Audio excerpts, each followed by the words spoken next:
All right, let's get this out. So make sure you share it. Let's get the folks out tonight. Okay. Apparently I am terrible with doing that and I need to work on that. Let's get into it.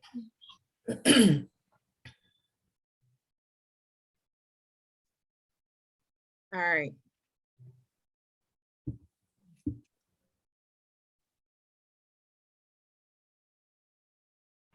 I hate that I can't play music tonight because Facebook just would not allow me to play my jams. Facebook doesn't allow you to be at your greatest, They won't let you be great at all. They won't let you be great at all. They just don't.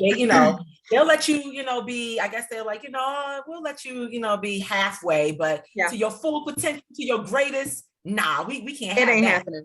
It ain't happening. Well, tonight, Monica, I don't have to keep welcoming you to the relationship zone. You are truly my ride or die guest co-host for the next, I don't know, what do we like, 11 weeks now, or it's gonna be 11 or 12 weeks. So this should be pretty interesting, pretty fun. So I don't have to keep welcoming you. It's just like, hey girl, hey.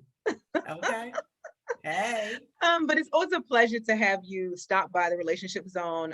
I am really blessed and so super psyched over having you to join me over the next few Mondays so we can have these conversations with not just our women, but our men. They come in as well. So our men, they start coming in the middle of February till the end of March.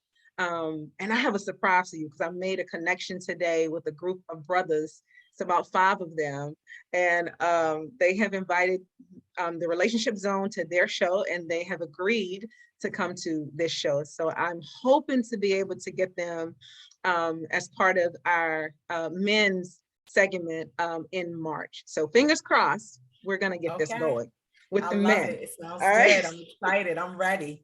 All right, perfect. Can you do me a favor? Can you turn up your volume just a little bit? And I don't know, can you hear me okay? I don't have my, you can hear me okay? Yes. Cool. I don't have my microphone on tonight. Yeah, you're a little low. I'm so used to having this big old microphone in my face. So, see. Let me adjust the volume. Our guests. So hey Facebook, hey y'all, what's going on? Sorry, I didn't even really greet y'all properly. I'm sorry. We were over here talking as if, again, it's just us. But we actually have a live show tonight. And we're going to be talking to Miss Sabrina. I'm so sorry about the noise, guys. I'm just over here trying to get my life over here. But we're going to be talking to Sabrina, who agreed to join us in conversing about the life of a caretaker, a caregiver, whichever one you want to call it. Let me change my microphone. Okay. All right. Is that a little better? Oh, that's great. What about my sound? Does it still sound low or it sounds good? No, you're good. With the volume. Okay, perfect. All right, so let's get into this. So we're gonna we have a special guest that's coming tonight. She's gonna join us a little later. So until she joins us, of course, Monica and I will always start off our show with a topic that either we're talking about an individual that, of course, is probably rich and famous or is a celebrity, or we'll talk about things that matter. really matter. Not that celebrities don't matter, but they just don't matter that much. No. So you are joining us here at the Relationship Zone, where we talk about love, life, and all things relationships. And tonight, in addition to talking about caregiving of our elderly family members, we're also going to be talking about that Superwoman Syndrome. So on Hey Sis, hey, you all right? I figured that would be a good topic. So Monica, the Superwoman Syndrome, where we feel that we can do all the things and should do all the things, and the pressure of doing all the things, success, relationships, family ships, holding the fort down, working, college, leadership positions, buying the best car, the biggest house, taking care of all the people, all the family that's back in wherever, all that stuff. It can be a lot. And I would like to know, have you ever experienced the Superwoman Syndrome? And if you haven't, have you ever witnessed anyone that could be experiencing the Superwoman Syndrome? Well, thank you for the question, Queenie. And hello, Facebook viewers. I hope everyone is having a great Monday and also a great start of the week. And to answer your question, Queenie, actually, I have witnessed it with my aunt who raised me. She was a single parent and raised her daughter and her son. Her daughter same age as me, her son 5 years younger. And for those who aren't familiar, I'll just give like a brief, quick overview. My aunt raised me because I was involved in a very tragic accident that killed my entire family at the age of 9. And so one of my mother's sisters, my aunt, she raised me. And so she did a absolutely phenomenal job. But speaking about that Superwoman Syndrome, I'm going to touch more on her.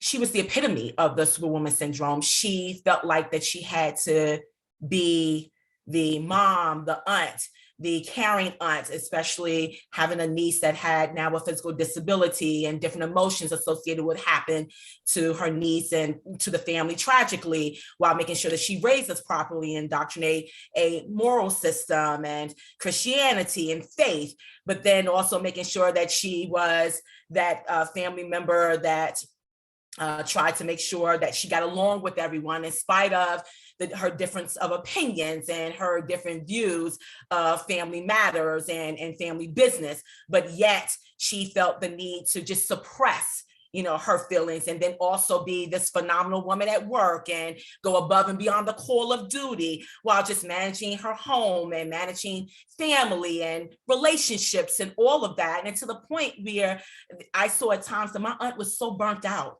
because she tried to be everything to everybody.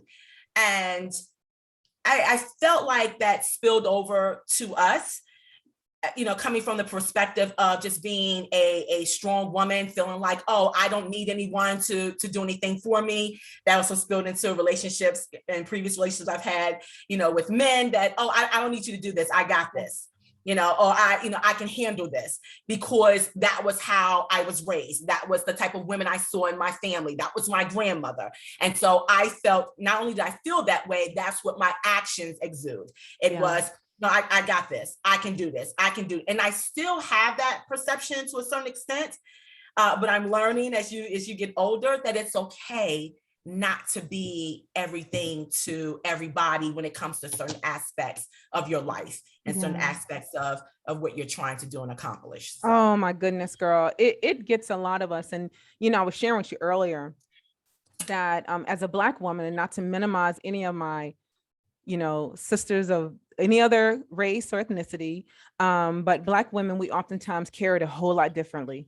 It's a lot more heavier for us. I think we just come into it differently. And again, this is not to take away from men, because trust me, I'm gonna get to the men on next month. But but as sisters, I think even I think men put the pressure on us too. They think that we're supposed to handle it as well. And not all, but I'm saying that some, they have these expectations. We can handle the house, the kids, the food, picking up the cleaners, them, being home or not, their jobs taking them away, and it's a lot. There's this huge expectation, and I need to figure out ways for for myself, for others, to get to a place where we're saying, you know what?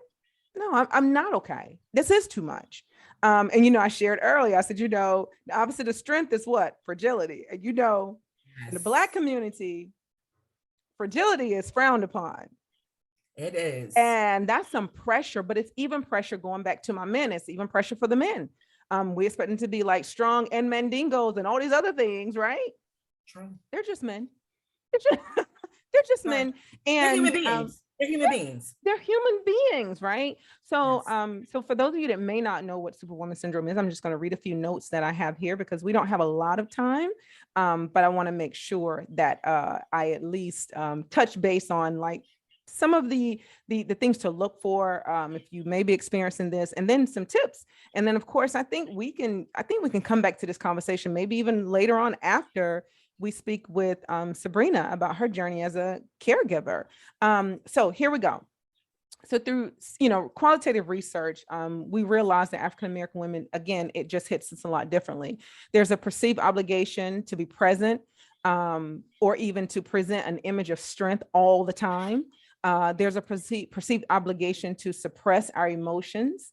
And if we do, if we do decide to show our emotions, we are, we're titled the angry Black woman. So if we're just being real, if we're just having a moment, if we just want to express that we're upset, it comes with a whole nother negative connotation. So a perceived obligation to resist help, as you mentioned, and to resist being vulnerable to others, especially to our male counterparts. Whenever we out here in these streets, these single streets, sometimes it's difficult to be vulnerable. But we also, I'm not saying it's not warranted, because some people just take advantage of those vulnerabilities, right? But that's another thing. And also a motivation to succeed despite our limited resources. We will make a meal out of nothing, right? And I mean that. You got that right. I mean, and that's really how we have been, I think, conditioned to survive, is no matter what you got. And if you think about aunties, and I mean, I know I'm a little older than you are. So my grandmother, great grandmother, all those people back in the day, they would really make something out of absolutely nothing. Now that is a blessing. And I think it's something to, to mention, but it also passes down this mindset that this is supposed to be normal. It's not normal. It's a lot of extra pressure, Yes. And it does not allow us to just be. And also prioritization of caregiving. That's another thing in the Black community. We've been conditioned to believe, and I'm not saying that we're not, but we've been, a lot of us conditioned or left to take care of our loved ones. Can't afford to get any outside help, or we don't trust anyone because we can do it all. So we don't trust anyone. So we take it on ourselves.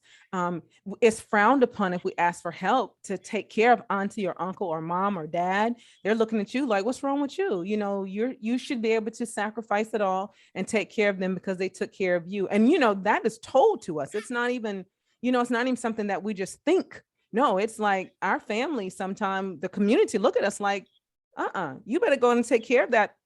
Even that child, like think about it, like with adoption in the Black community, that's not something that we just openly talk about or openly do, because it's expected no matter what the environment is, you better handle it. And especially if you're the firstborn, like the firstborn male or just the firstborn, that is an automatic expectation upon you.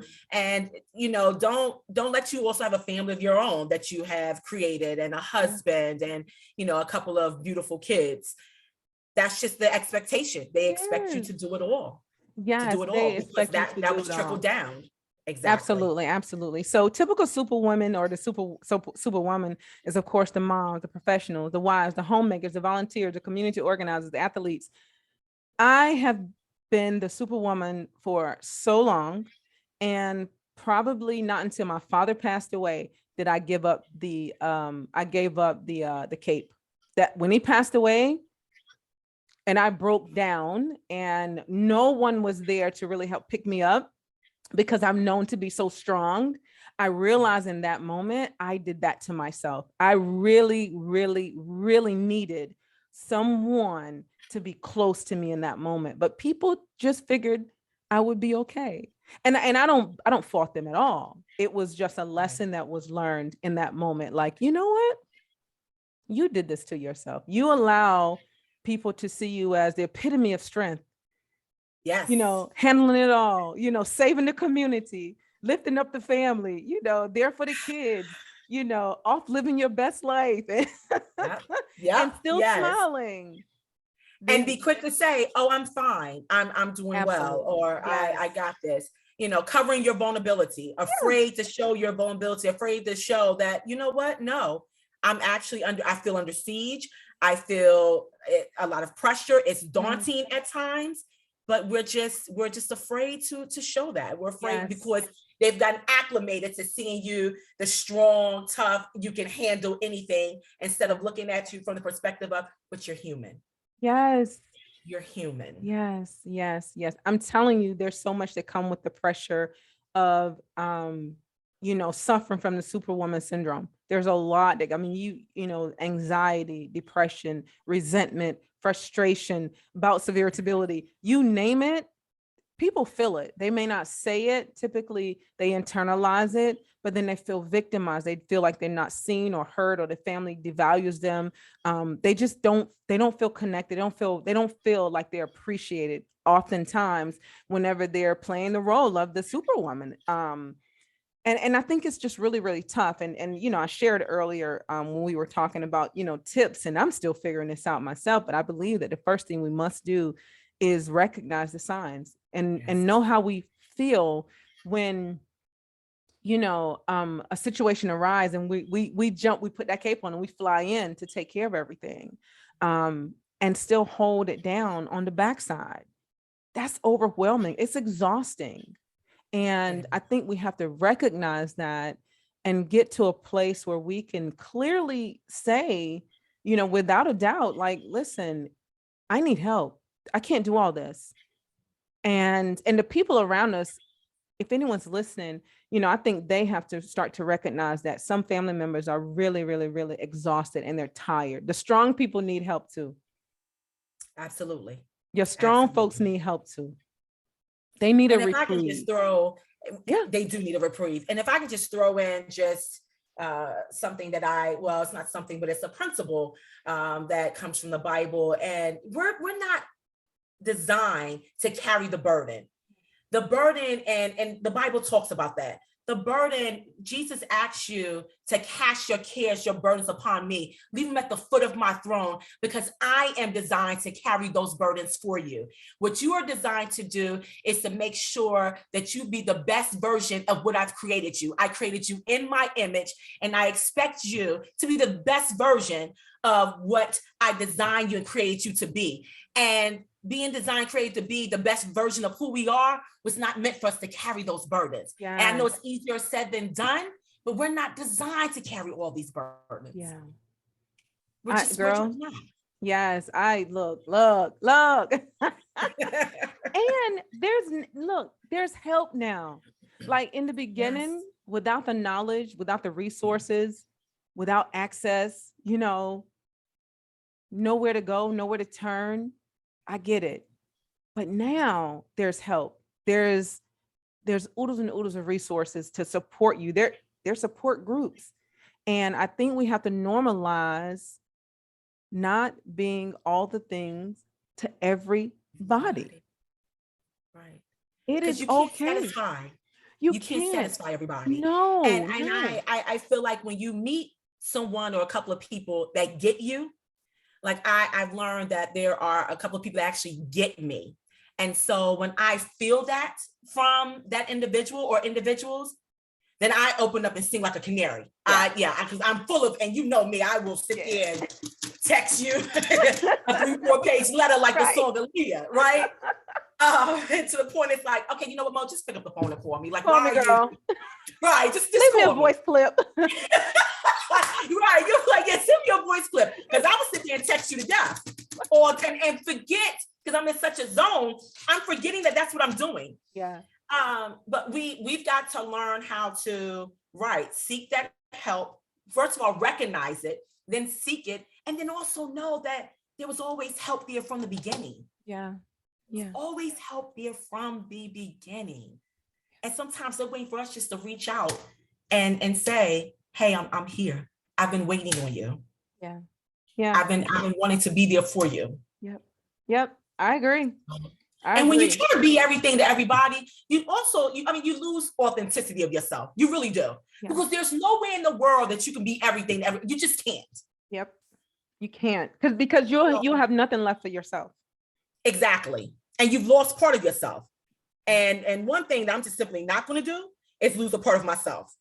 Whether it's good or not, I'm just not going to do it. I'm holding on to that. Oh, that's bad. I'm going to hold that shit too. No, I'm just going to hold it until I deal with it. I'm going to fix it. I'm going to hold it and fix it. Yeah, at the end of the day, it is what it is. That's just what it is. For sure. All right, girl, we're going to go ahead, and I see our guest is here. I think lastly, I just want to say before I let her in, because I'm sure she's going to bring us some insight on what it's like being a caregiver, and balancing the Superwoman Syndrome as well, because I'm sure that's part of, her journey also. But for those of you that are listening, and if you know the strong woman, please check in with her. And I don't mean embarrass her or make her feel less than. I don't mean single her out and make her feel, afraid to respond and say, yeah, I need help. But I mean, just do a sister circle with her, let her know. And even if you have to use your own stuff, your own thoughts, like, yeah, girl, I've been feeling overwhelmed. How you feeling? Sometimes it allows room for us to talk and say, you know what? Child, yeah, let me get this glass of wine. Let me talk about it and listen and be there. Don't rush them. Just be there, because I'm telling you, you may be that only ear that even offers some, space to be heard. So absolutely, be that for someone, because it's real. It's really, really real, and it's tough. And I don't want to lose any more of our women. I don't want to lose any more of our women to lashing out, acting out, being overwhelmed.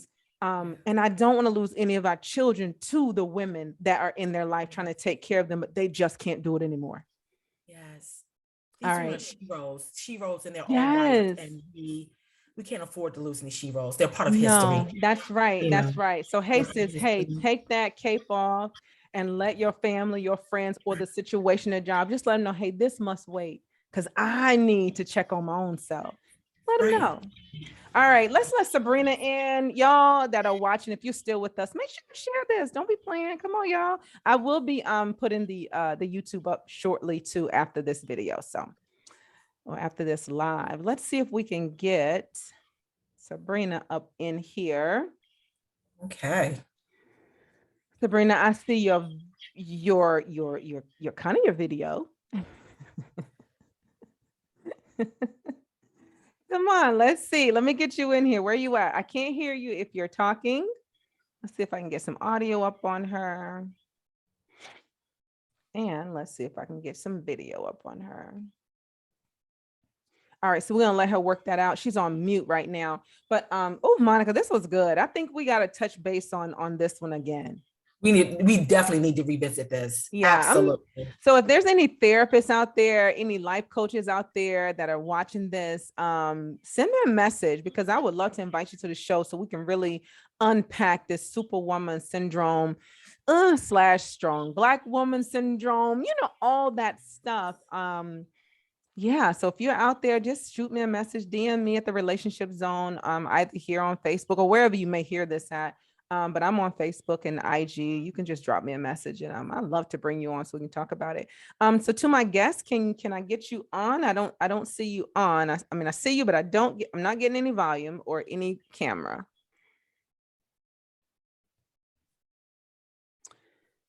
All right. Well, the show always must go on, so I don't want to wait too long. Oh, she dropped out. Okay, so let's talk about this. Let's talk about the caregiving. She'll be back, I'm sure. So for those of you, especially my age, now I say this because I'm realizing that a lot of my my peers are experiencing these opportunities to take care of their loved ones with varying abilities, maybe some cognitive disorders, so on and so forth. And they're making a lot of hard choices and decisions, to take care of their family members. Okay, there we go. I see you. I had to go out and come back in. So I was like sitting there, but I couldn't unmute the mic. I couldn't start the video. So I don't know what happened. Good. It's all good, Sabrina. Well, you're here. We are live on Facebook already. We already got into this. We were actually talking about the Superwoman Syndrome, and and we got down to a little bit of prioritizing becoming a caregiver or caretaker for your family. And so I want to welcome you to the Relationship Zone, the podcast, where we talk about love, life, and all things relationships. And of course, tonight you are here to share a bit about your experience as becoming a caregiver for your loved ones. And so I'm sure there's a lot of people that will watch this that hopefully will gain something from this conversation. It's such a big conversation. We're having to condense it to like a 20, 30 minute, 40-minute tops. But I'm thinking we can hit on a few key points and maybe come back again. And honestly, I think we can just keep this conversation going around our kitchen tables, because as I was sharing earlier with Monica, with our, this at our age, this generation, we are beginning to reach back and take care of our mom, dad, uncles that are of age now. And so it's life-changing. So for those that are listening, caregiver is anyone who provides help to one another in need, such as an ill spouse or partner, disabled child, aging relative. And so tonight we're talking with Sabrina, who just so happens to be taking care of an aging relative. So again, welcome to the Relationship Zone. Thank you. I appreciate it. Absolutely. So this is my co-host, Monica. She is our guest co-host for another, I don't know, like 12 weeks or so. So I'm excited to have Monica here to join me in on this conversation as well. Hey, all right. Monica. Hello, welcome. Thank you. Appreciate it. Awesome. So Sabrina, so here's how we want to start this. I think Monica and I both have a couple questions, of course, we want to kind of hop into, but I would love to maybe get just a quick, understanding as to how you became a caregiver. How was you chosen? How was this path chosen for you to become a caregiver, and how long have you been doing this? The beginning of it, I guess the beginning of the story is I'm an only child. My parents had me basically in their mid-40s. So the expectation of me becoming a caregiver, of course, started early on, sooner than most, because I was one of those change of life babies. 46 now. So I got a phone call from my mother, is how it all started, where she basically was saying, I need you to tag team in because your father's driving me crazy. So it started with my father coming to live with me, because she was trying to hold on to her sanity because she had physical ailments going on, and his issues was he was suffering from depression, which went way back from being in the military, childhood issues that were never addressed. He was in the Korean War, and a number of things that just transpired throughout his life. And that occurred because, as seniors, when you retire and when you stay busy with working and other things in life, it doesn't hit you until you stop working. So for him, it was more so a depression hit when he became retired. So he came to live with me, and he was living with me for about 8 years until he got a diagnosis of colon cancer.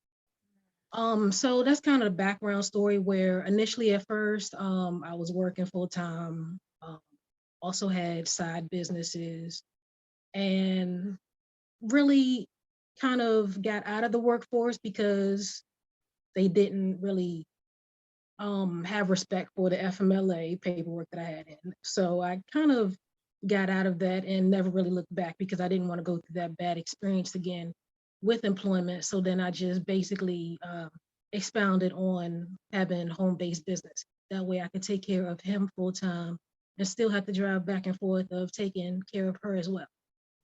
Wow. Monica, do you have anything to ask or add to that? I know I see you. It's like you can feel it, right? When Sabrina's sharing this, it's like we can place ourselves at those phases and stages. When you say you were working, you had your own thing going on, and now you're having to give this up to rightfully take care of those that took care of you. I get it. But man, what that must have been like to make those changes in your life, probably when your life is popping and taking off. So I'm looking at Monica, because she's like, I can feel all of it. And Monica may be feeling it for a different reason. So I would love to hear if you could just kind of give us a little bit of what that emotion was, Monica, that I saw on your face.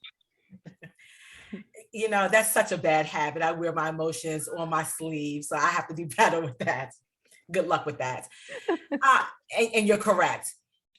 Looking at it from the perspective of my aunt, who raised me, and she raised me because I was involved in a very terrible accident that killed my entire family as a little girl. And so I suffered from an incomplete spinal cord injury. So I had to walk with a cane. She was already a single mother with 2 kids of her own. And here I go asking her to take me in when all my other aunts were very capable and could have taken me in. But for some reason, I chose my aunt in Richmond. And that was then an added burden. And so she was working 2 jobs to make sure that she kept a safe and comfortable environment for her 2 kids. Because again, she was a single mother. So she wanted to raise them in an environment that was healthy and that was very comfortable, and that they wouldn't be able to get into any type of trouble. At least it wasn't going to be readily available for them as soon as they step out the door. And then here I come along. And so she had to make some complete changes to the point where she had to decrease the number of hours that she was working at her second job down to her main job. And then her main job, her health insurance went up. It was skyrocketed because she now has a child with a disability that she has to now try to figure out if she's going to be eligible for any type of Medicaid services because of her disability, because she now gets a Social Security check. So all of these different type of variables that came into play that just pretty much uprooted her and her entire family, family of her 2 kids.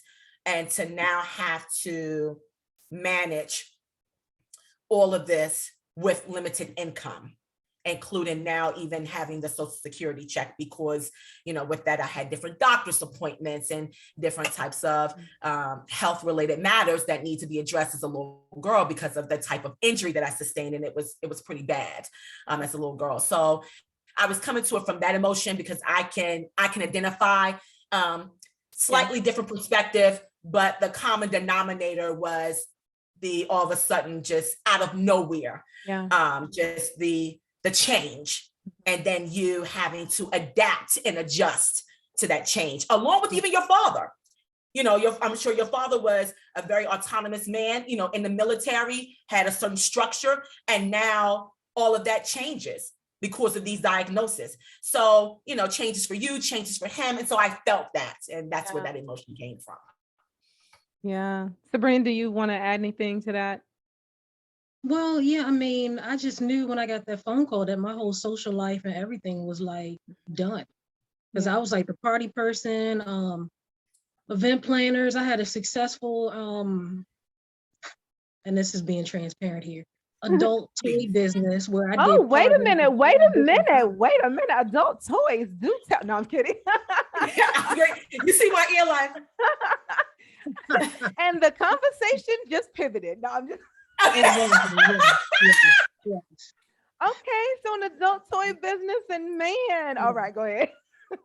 That, and I did taxes. I did a number of things. Selling sneakers. I would drive back and forth to New York, and perfumes, fragrances, anything. My motto back then was I would sell any and everything except for my mother. Good. Well, what about your dad though? No, I know, right? I understand. So, so we're talking. How many years ago, like, did your life begin to change? Because if I heard you right, you move your father in with you. Yes. Wow. Okay. So let's unpack that a little bit. Twofold. When did that change? And financially, how did you manage that type of change, going from all these various streams of income to, I don't know what you wound up going to during that time with your father? Basically, I've always been a pre-planner for the pre-plan. So saving money was always, with all those different types of,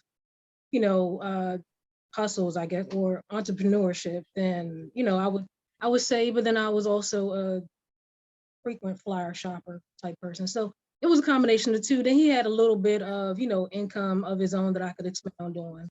So with that, I didn't really see it as a big deal from that perspective. I just saw it as a time thing.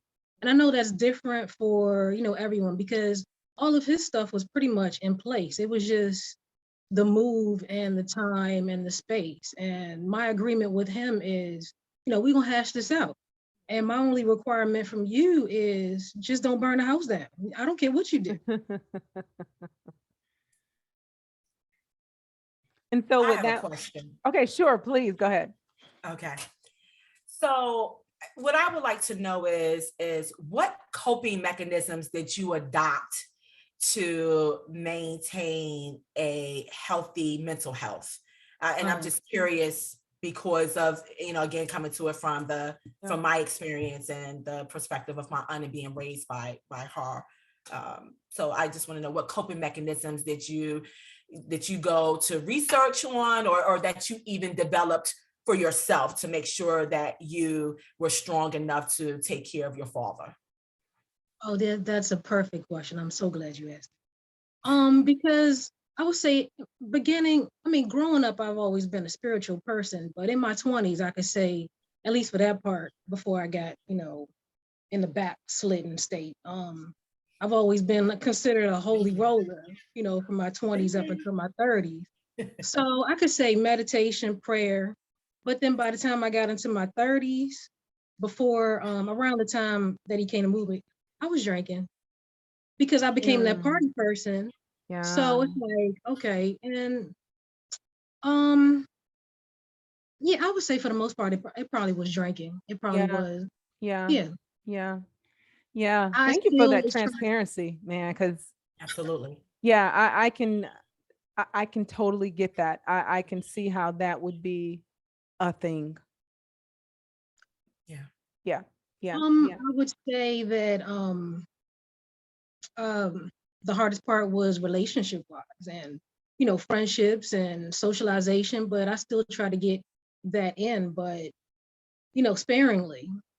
But at the time, in the beginning, it wasn't like he needed around the clock care. So I still had some wiggle room for things. I just couldn't be my authentic self totally, because he wouldn't have understand that party person and having parties at the house and pool parties and all these people, because he was a real quiet man. So it's like all this ruckus would have I already growing up was a little crazy, so I always got falsely accused of being a drug addict anyway. So that just would have validated his thought process.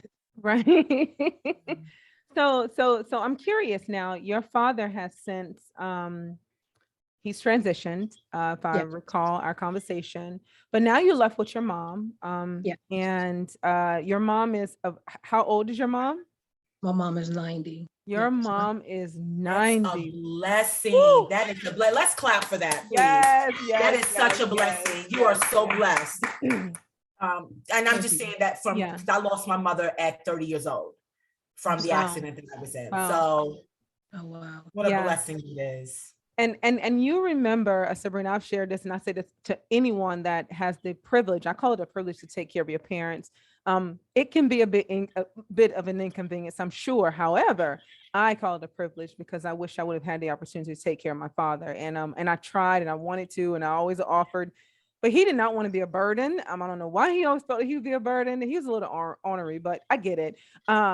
But I would have taken it on. I would have given it all up. And, I didn't have some, fantabulous dating life at the time. I mean, at the time when I was asking, my daughter was leaving the nest, and I was steady making room for my father. So I really, really wanted the opportunity to spend time with him, during this phase of his life. And unfortunately, he passed away, and I was not able to do that. But with you and your mom at 90, like how are you managing that? And do she need the round the clock care, or are you able to kind of have a life and still be there for mom? Yes and no. I still have that wiggle room to do certain things. She doesn't need around the clock care because unfortunately for my father, after he got his diagnosis, it was in April of 2019. In July of 2019, I moved back to my childhood house where I grew up with my mom so that I could take care of the both of them at the same time. So I consider it like we all had a level. Like my mom was upstairs, my father had the whole basement to himself, and my breathing room area was the first level where I, pretty much had, my unwind location or take drinks or, whatever vice, I was able to, but it's still a little rough as far as even with relationship wise or anything from that matter, because the last situationship that I got out of, the person claimed that they were understanding, but not so much. So it was more lip service than actual compassion and understanding. Because Yeah. there was a time that they were actually here when my mother had an episode. Oh, and that's the other thing I wanted to mention. My mother has Alzheimer's and dementia. So Wow. that's the interesting part of the caretaking, thing. So Yeah. but I, from the beginning of knowing and getting as much information as possible about, her diagnosis, so that I could have been well prepared, and also too, watching the signs to know that that was what was going on. Because when I wasn't living here and I was coming here before she got diagnosed, the first sign was she was putting the TV remote in the um, charger for the cordless phone. So that was Oh, one telltale I sign I'm that, I'm I kind of do that myself, but I'm like, girl, I need some blood work done. No, I'm just kidding. Wow, that no, see, I have to make light of it a little bit, but wow. So whenever you discovered that's what was going on, that was like a clear indicator that wait a minute, and yes, this is yes, happening obviously on repeat, correct? yes, until I changed phones. Because at first I was wondering why sometimes I would try to call and I couldn't get through. And then, she would cover it up real well. Even still today, she's in denial and she covers it up real well, because even if she doesn't remember your name, everybody's her girl and, her best friend. So Love it. if you didn't know, then, Oh, I love it's, it. it's just like she loves everybody. Yeah, yeah. Just to make light of it, that I guess that's the beautiful piece. It's the Oh, fact that she loves everyone. Oh yeah. And yeah. That love it is really is. You are so right. That's the beautiful piece of it. But I know it has to be hard still watching the mom that and love go through these changes. But the good part of that is that you're there to take care of her versus anyone else, and that she's been taken care of properly. Absolutely. And the Yeah. other thing I wanted to add is reference to in dealing with someone, whatever the diagnosis is, but in that, with Alzheimer's and dementia, the doctor initially had prescribed a medication. I can't think of what name it is right now, but it started causing more complications than actually dealing with the actual diagnosis. So that's another thing that people should be mindful of in any diagnosis, is to pay attention to those signs. Because when she kept saying that she was having stomach issues and other problems that was caused by the medication, that superseded actually having the diagnosis. So I was like, well, and since that's the actual thing that's, causing these issues, let me just take that away. So I would rather her go through the process than to have all these extra, side effects that are more detrimental than actually going through the process, organic or Yeah. natural. Wow. Wow. Wow. Well, let's pivot in this conversation just a little bit. I do know that, caregiving is a thing now, right? Because there are so many people that have taken on the role as a caregiver, caretaker of their loved ones. And there are certain policies and laws that are in place to support those that are caregiving. And the families, and this is something in the Black community I think we need to definitely talk about, because some of us can't afford to allow our family members to go off to assisted livings and this and that. And this is just the truth. And it's not just Black, it is anyone that may be, living, below the poverty line, or just right there at it. It's very, very expensive. But for you and your family and your situation, are there any policies or laws that you would love to see change, or maybe happen, that could better support those that are in the caregiving or caretaking role and their families? The one that I capitalized on when I first moved back to DC that I knew was in place was the death by dignity, and that was for my father, him having a terminal illness. I don't, I'm not sure what other states have that in place, but I knew that DC was a location that had that. That's one thing that was good, that I knew that I didn't have to worry about him continuing to suffer through what he was going through, and it was easy for me to make that decision and not be selfish to want to hold on to him and, let him go. Can And, you tell the viewers a little bit more, and myself a little bit more, about Death by Dignity? Is it Death by Dignity Act, or Yeah. okay, can you tell us a little bit more about that, so that so that we understand what that means?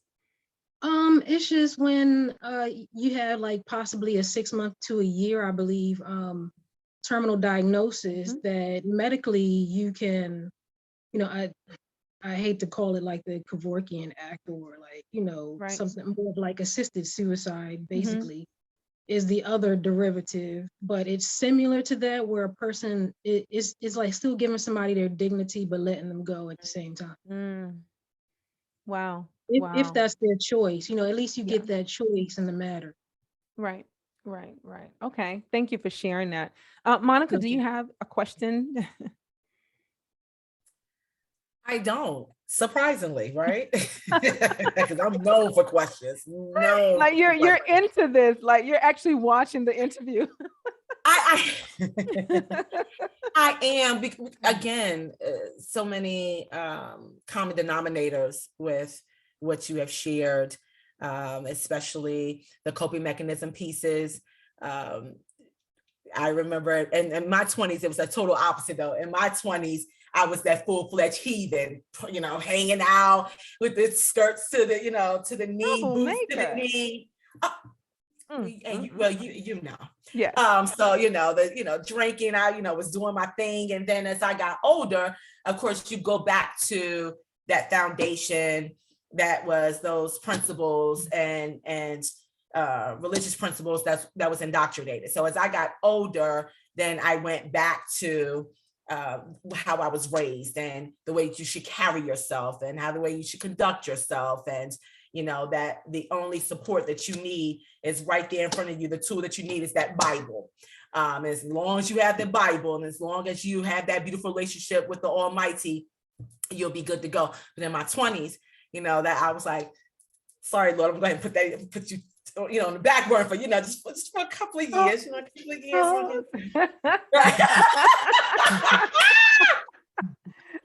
So, so I was off the hook, backslide. I was that full-fledged heathen. Now, I still, because I'm going to be honest here, still got 1 foot, in the heathen world, just a little bit of a foot, so, it's working on me. But, in all seriousness, no, I don't have any questions. I do want to say this. I think what you shared this evening was definitely very beneficial. I think a lot of us, especially when we get into our 40s, we don't think about the prospect or the day when it comes, when we do have to step up and help. Going back to that Superwoman Syndrome, you see, I didn't say I do it all, or, my cousin, do it all, that we help with taking care of the person that provided for us, that sacrificed for us, or as my grandmother would say, my mom's mother would say, running from pillar to post. Yeah. We make sure that we show them that we appreciate what they've done for us by then, putting a few things of ourselves and what we do in our lives, and put that a little bit down the back burner to help out, to be that caretaker and be that apparatus for that individual. But you still also have to try to find that balance. And I think with my aunt, she struggled with that piece, because again, now she had 3 kids. And so her social life was cut even more from half to probably, especially over half, because now at this point, you have a niece, 2 girls, 1 boy, 2 girls, same age, one has, again, these extra challenges, but this extra, stuff and extra health issues that need to be supported and addressed. And so she wanted to date. She wanted to, go and hang out with some girlfriends from time to time. And she should have been able to do that more because of the sacrifices that she made, but she didn't. And I will always be indebted to her for those sacrifices. And I wish that she would have been able to have that balance and not be that superwoman, because she had family. And although we had an aunt that came to, stay and to help out, she wasn't able to help as much because of her own individual struggles, her own personal struggles that she had. And that played a role into her being a support mechanism for my other aunt. So, I just think it's very important that we, do what we can for our parents, find coping mechanisms that, will be pleasing to the Almighty. We may slip from time to time. Or just to our body. Or just to our body, that too, Be good to yourself. but, making sure that we try to do some things that is comfortable and enjoyable for us, so that we can be better caretakers and better supporters for our loved ones. So I think you just gave us a lot to think about. You shared a lot with us, and I just appreciate what you do. And I'm very happy for the fact that you still have your mom here at 90. Yeah. And yes, she does have dementia and Alzheimer's, but to give, yes, to have that, it's just a blessing, it's a beautiful thing. To still see that. It's a beautiful thing to see that woman that carried you in her womb, and you still are with her to this day. It's a beautiful thing. I couldn't see it any other way, to be honest with you. See, that's what I love. One thing for sure is this, we may all need someone one day to take care of us as well. I always hope that I've send up enough timber that I'll be okay. I don't know. I just hope I have. And I'm very humble. My father has always told me, baby, people have to do, but they don't have to do for you. So always be grateful. And so I look at what you're doing. I'm thinking like, wow, I bet when your mom is in her right mind, she's grateful, because there's a lot of children that walk away from their parents. They're like, it's too much. They throw them in a home. And my sister used to work in homes, and these parents would not even see they wouldn't even see their family members. No one would show up. No one would come by. And on record, they would have family. They would have 3 daughters, 2 sons and a daughter, and this and that, all on paper. And the only time that my sister and others would see them is if that person has died. And that's unfortunate. So when I never wanted to see my father go into a home. And so that was one of the key reasons.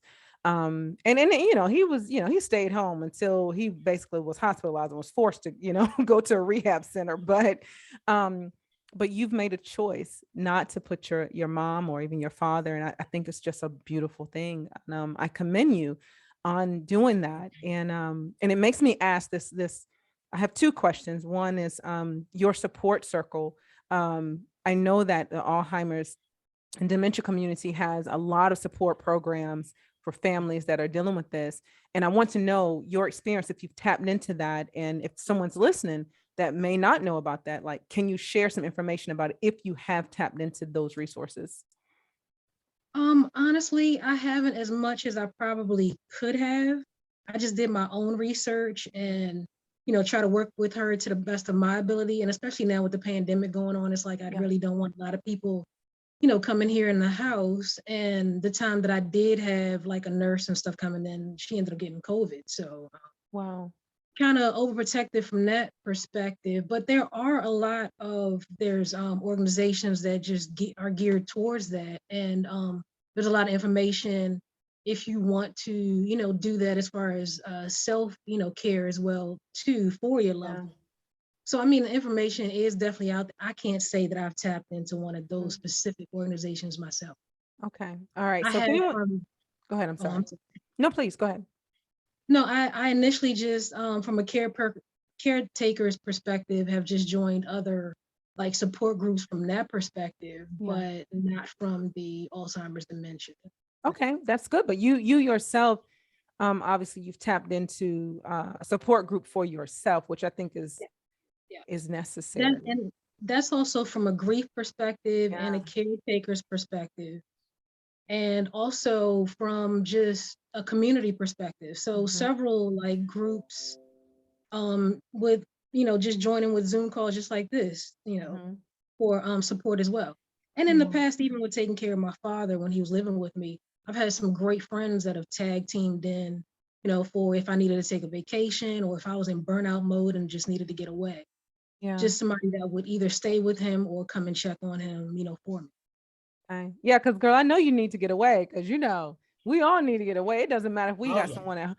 Look, I have raised 2 able-bodied adult children now, and I've been needing to get away for years. And you've done a fabulous job too, raising your 2 kids. You've done a fabulous job. I'm not gonna say it if it's not true. Thank you so much. So yeah, I've been needing to get away. So listen, I am making it a habit to ask a final question to our guest. And something that you may want to think about, but here it goes. But before I do ask that, I think I did ask you to share some information, right? Did we share that already? I think so. Yeah, I think you asked that. I may have already asked it. Yeah, I could have already. I think you have. Okay, I cool. do have another question, but I'll. Well, no, you go with your question because I have a end of show question for our guest. Perfect. Yes. Okay. So you mentioned that you did have a nurse come in at one point in time that was helping out. And so under the Department of Labor, that is considered a companion. So those are, nurses, caretakers, maids, etc. And just from my experience of just doing disability policy, for a living for candidates and for the Democratic Party, I know at one point in time, in terms of the minimum wage and increasing the amount that a companion should be making for the home-based community service and supports that they were providing, because that's what that was. But they didn't have as many protections as much as they should have. And so I wanted to know if you knew anything about whether DOL has released any new regulations or updates pertaining to protecting those companions that contract COVID, and how that would, if the new regulation supports them and supports them in what way, because they are working, their wages have increased to, above minimum wage, but how that protects the companion and also protects you all as the clients. That's a good question. And I cannot say that I have done the research on that, because when my mother contracted COVID and even the initial agreement, because it was through DC Caregivers Organization or Institute, I think it is, here in the city. Okay. And it's a free service. They give you an assessment and tell you how many hours that you have a companion come in, or, a nurse or whatever to come in. And I can't say that I looked into the fine print as far as from the workers' perspective. Okay. I just knew that I was just tapping into a free service and was gonna, give me some relief. And it's nothing wrong with free service and some reprieve. So I'm with you. I know that's right. Well, that completes my questions, Queenie. Back to you. Thank you so much. All right, Sabrina, this is my end of show question for you. So I'm going to ask it, but before you answer, if there's any tips you want to leave for anyone that is a caregiver, or maybe moving into that stage or space, you can speak to that now, and then I'll give you the question after that. I want to make sure you have a moment to speak to those that are watching that may be entering this phase in their life or their loved one's life. I would say first, always self-care, self-preservation, first and foremost, always. Because you can't take care of someone else if you haven't taken care of yourself. So my thing is always staying up on doctor's appointments, know if there's anything going on with you before you can, address what's going on with the loved one. Like for instance, this morning I went to PT and rehab, just so to make sure that all my joints and stuff and everything's moving properly. Advocacy, getting second opinions, third opinion, however many opinions. What else? Addressing, depression that can happen in seniors, as well as, or preventative measures for, caretakers going into depression. safety and security. Having everything in place for fall prevention, making sure, because there's also a free service in the city, in DC, and I'm pretty sure they might have it everywhere, where someone will come in and do an assessment of grab bars or anything related to either falling when it comes to the tub, the bathroom. I had them put in a higher like toilet for my mother, and I've done everything so that I can save my back, so that I could be able to take care of her when doing certain things. Even though she's not bedridden and she's still mobile, even with, there's certain, not fully mobile, but, she's got a few issues, but yeah, just stuff in advance for that. Tap into whatever medical supplies, because there's organizations out here that'll give you free medical supplies. Because at first I'll spend a whole lot of money on like incontinence supplies and different medical supplies, when later on I found out there's organizations and churches and different places and that you can tap into that will give you all of that stuff for free. Yeah.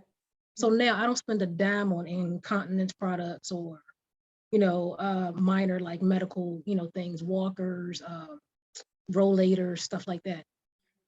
Wow, thank you for sharing that. I thank you for sharing that. All right, here's my question to you.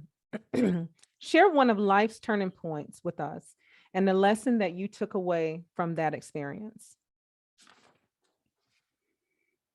Could be anything. It doesn't have to be related to your mom or dad. Wow.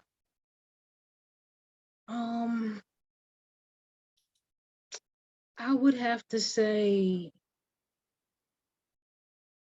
one of my turning points in everything now is just period overall in life is peace of mind and tranquility, no matter what your situation is. Just find whatever your peace is. And because for a long time, I used to always think about being safe, playing it safe. But the key to everything is people compromise safety or even in the pandemic for happiness. So find your happy place, find whatever it is that makes you happy, do whatever it is, for your peace. So for me, that's where I have transitioned into and will carry on for 2022 here on out. Wow, I love it.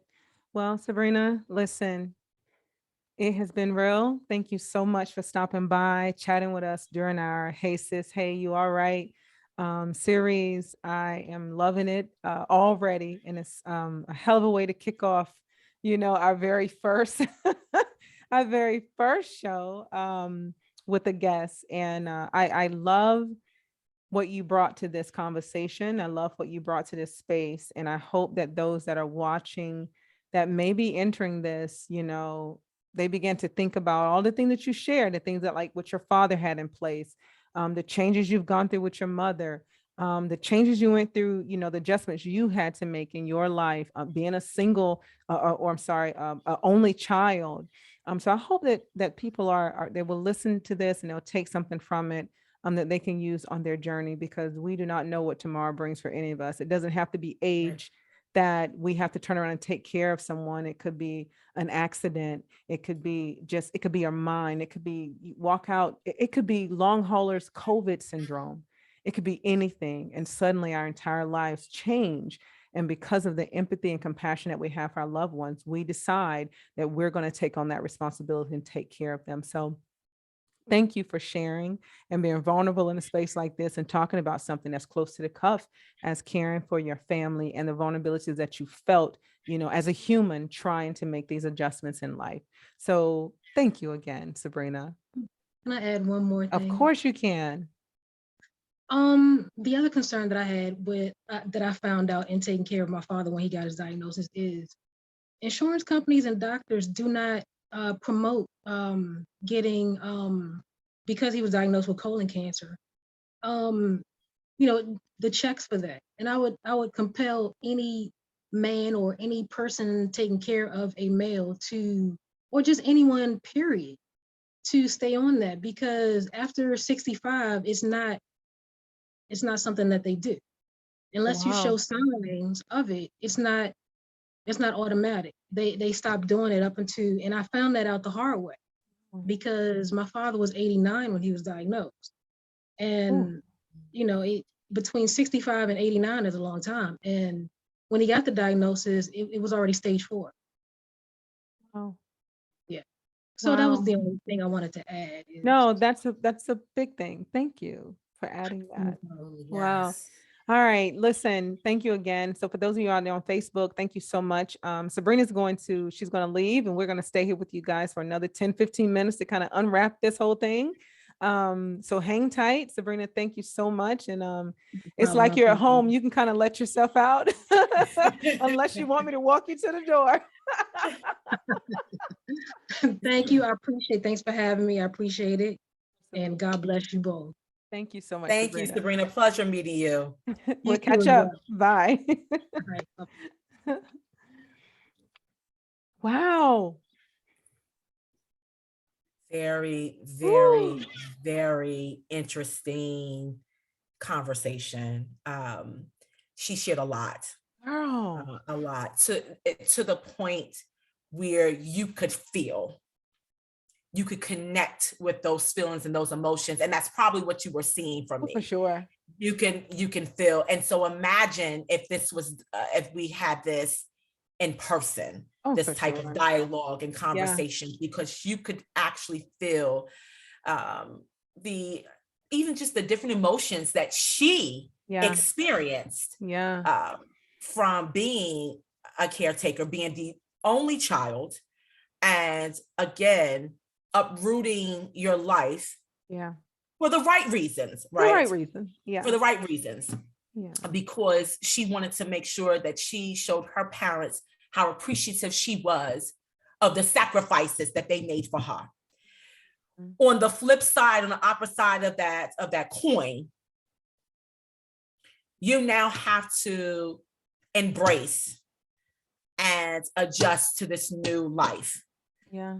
I can identify with that as a little girl. You're now faced with this whole new experience, whole new life. Mm-hmm. And so it shapes you in a lot of ways. And it makes you sit back and, do a lot of self-reflecting, even doing some self-examination as you're being the caretaker.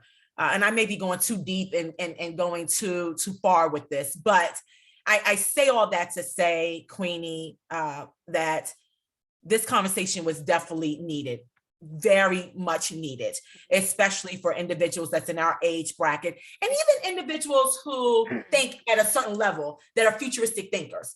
I've always been a futuristic thinker. So I've always was thinking 3-5 years ahead versus looking at short term. And so even for those individuals that are futuristic thinkers that are in their late 20s, early 30s, and maybe had, they were born by parents in their 40s. Mm-hmm. And even me, I still have that desire to have kids. At least one. I want one little girl. Yeah. My sister, who was a baby, and I love little girls. And for my family that may be watching, they know that they're my cousin's kids. They're my kids. Yeah. And they treat me like I'm the other parent, and I treat them like they're my kids. Mm-hmm. And me even thinking of that point when I am, over 65, 70 years old, and having a kid of my own, at the age that I'm at, that's something that she would have to do, especially, having a parent who already has a physical disability that walks with a cane. I have to constantly, I have to do physical therapy for the rest of my life. Yeah. That intense torture setting. I call it torture for those that are watching, because it's intense, because I do CrossFit. Don't get it twisted now. Yeah. I do CrossFit. But in all seriousness, that comes with a lot. Even with my future husband, yes, he will see the independence and stuff that I have, but as I get older, their opportunity will present that I may have an additional challenge. Yeah. That he would then have to step up, or I may even have to step up. Yeah. Along with managing my disability. So these are just the type of conversations and discussions that we should be having. We definitely should, because I think it helps to put these things on our mind. Because if we're blessed to live long enough, we may be having to face these things. I think I've been thinking about my end of life story, if I, grow old. For many years, I've always thought like that because I was blessed to see my grandmother become older and my grandfather. And, my father was in his late 80s or mid 80s. And, and I've always had an admiration and a love for the elderly or seniors, so much so that I advocate currently at my job on behalf of seniors that are experiencing homelessness. And I become extremely passionate in every meeting whenever we bring it up, because there's not enough resources out here for, those over 65, 70 with disabilities or not that are facing homelessness. So yeah, this is something that is important to me. And I think in addition to listening to Sabrina when she shared that she is the only child, to those families that, you're not there taking care of that mom or dad that's sick, but your sibling is. Don't give them that hard of a time if they're doing the best they can. Right. You're not there. That's right. And I'm telling you, listen to Sabrina. Just imagine she had a sister or brother that's in a different state and she's here, because this happens a lot. There's that one child that stays there and takes care of that mom or dad. And then those on the outside give that child pure hell. So I think we have to be mindful that there's a lot of changes that take place.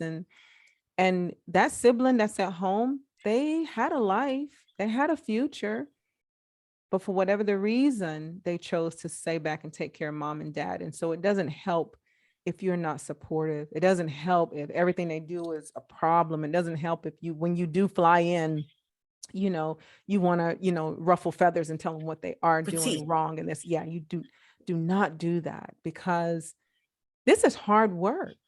And it's hard work mentally and physically and emotionally and spiritually.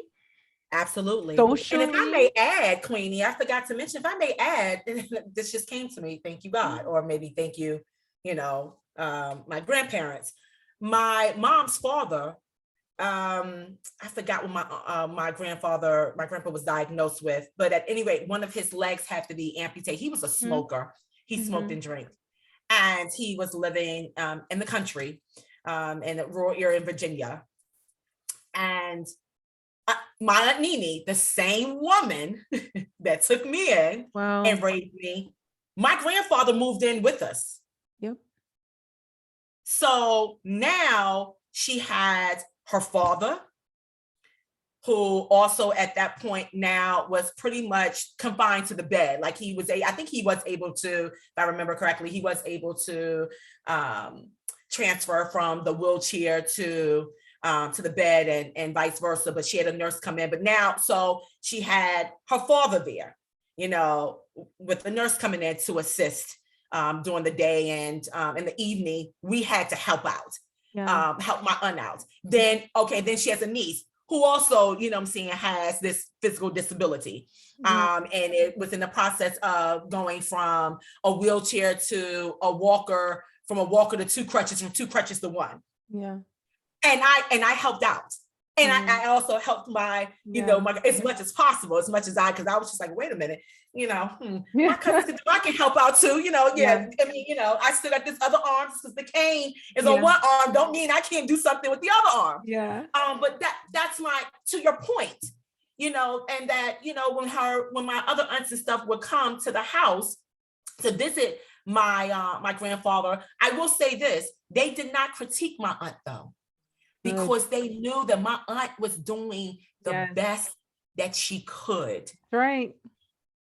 And so you're right, it's very critical and important to know that, siblings need to be mindful of the fact that if you're not helping as much as you can to alleviate that stress, to decrease the Superwoman Syndrome off of that particular sibling, don't come for me unless I ask you, unless I check you. If you can't help me, then don't try to block me. Move out of my way. I mean, don't, that's one of the things I think that that we need to think about. I've pretty much lost all of my elders. I have one amazing aunt still left in Jersey, And she's living her best life. Okay. She is living a full life. And of course, her daughter and her son-in-law and all, the family is around her, taking care of her. But I would never be trying to tell them that they're not doing something right. They're sacrificing so much. And I mean, she's beautiful. She's a wonderful person anyway. But I see, I've seen that happen in families where, when and I'm not saying myself, but someone would say like, my sister is down there taking care of my mom and she's not doing this right, doing right. I tend to discourage that conversation. I tend to say, well, have you gone there to see what's happening? Go there for the appointments, go there, see what it's like, because not only is it difficult for them, but sometimes the caretaker is depressed. They're trying to figure out, they feel guilty for being depressed. They feel guilty for being upset. They feel guilty for being mad that they're left to take care of the person that they love. I mean, there's a lot of emotion that goes through that. And I just think that, I think that we need to be considerate of those that are taking care of our loved ones or a loved one, and understand that they need a moment as well.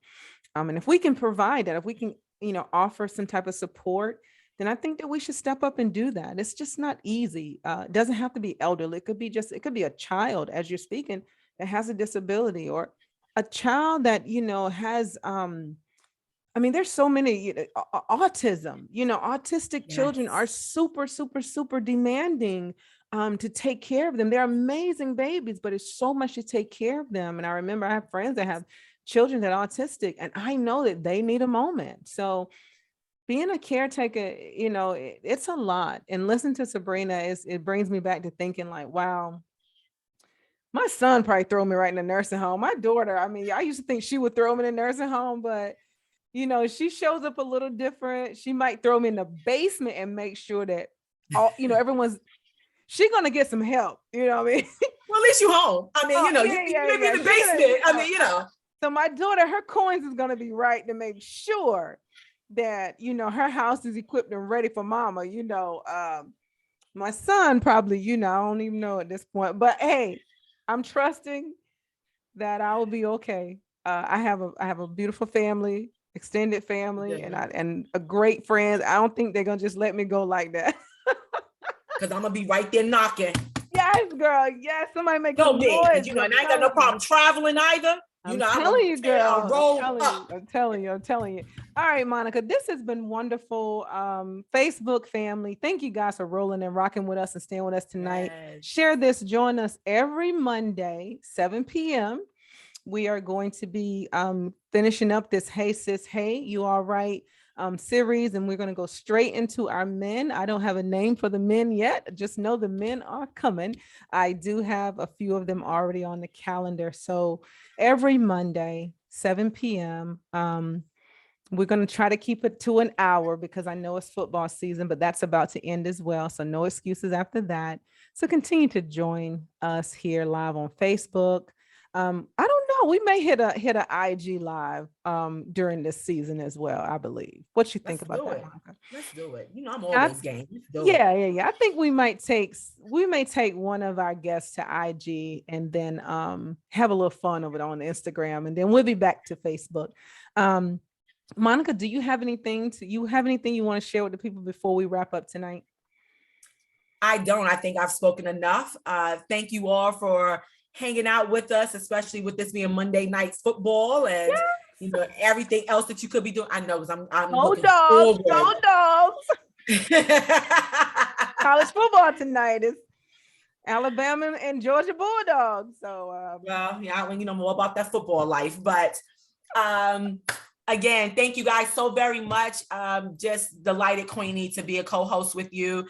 Thank you for sharing this space with me. It is truly a delight and privilege to be doing this with you every Monday.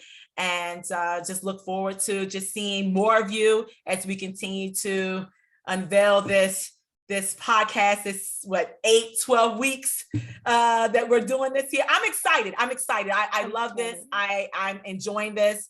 And so I just look forward to everyone just continue to join us and be a part of this and share this with your respective networks and friends. Yeah. Would love to see you guys and love for you guys to be a part of the conversation. Yes, So yes, thank yes. you. I agree. Thank you so much, Monica. I'm going to stop our live from Facebook so we can kind of chat it up for a moment before I get into football and dinner. Thank you guys. I see the love. Thank you for the love. Thank you for all the love. I really appreciate it. It's been a pleasure. This was a good conversation. This one felt really good. It was. Every single one of these are supposed to feel this way. So I hope that those that are watching, they find a blessing in it all. So thank you guys for sticking with us. It's your girl, Queenie. Of course, you'll see me again next week. I think next week we'll be talking to, Lita. Thank you, Darlene. And I saw that request too. I think Darlene is actually supposed to come on. I have someone that referred someone to me that's supposed to come on the show. I got to see if that's Darlene. But I think next week we will be talking with Lita. I initially thought it was my girlfriend Deneen, but I looked at our flyers and I think it's Lita next week. And Lita is a self-care. I'm totally going to mess this all up, but I think she's a self-care coach of sorts. She does a lot of things, and I don't want to say it like I don't know. She just does so many things, and I'm not sure the exact title that she's going by because it's on the flyer. But I know she's really big on healthy relationships with yourself first. So I think this is going to be a great conversation when we dig into it with her.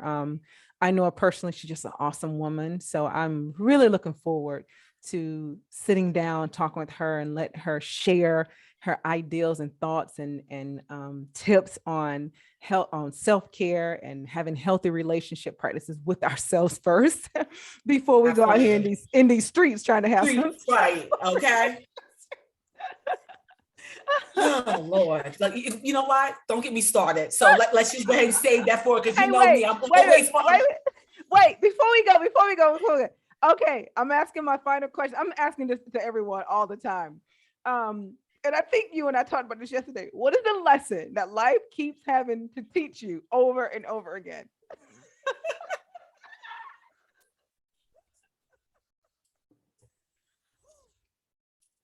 Are we leaving that to the audience to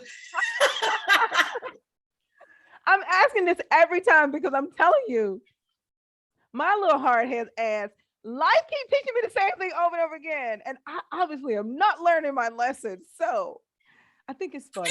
I think it's funny. There are certain lessons that life just keeps having to teach us because we hard-headed and we just not getting it. And for those that know me and know me well and live in my heart, they know I am the epitome of hard-headed, of hard-headed, stubborn. Matter of fact, they should have my picture right beside hard-headed in a dictionary. Monica, and aka here lies Monica. I'm going to share this with you because I said it and I mean it, and I know people that are listening and watching. This is a lesson that life keeps teaching me, which is stop seeing the good in every single person that I encounter. Because I have the gift, I have a gift of seeing good and bad. I have a gift of always seeing both sides of any coin. That is a gift that I possess, hence why I can sit in amongst anyone and understand what's going on. Right?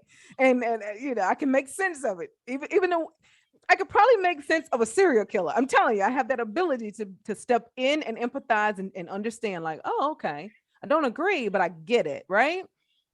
Right. So therefore, I see the good in everybody. Doesn't matter how much bad they show me, I can find a little bit of good.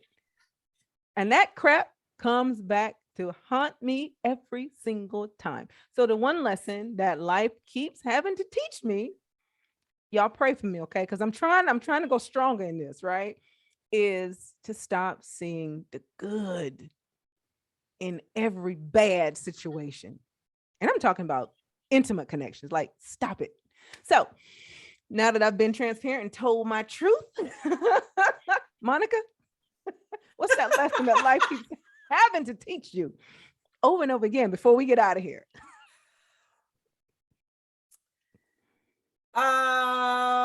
Let me just say this. I would say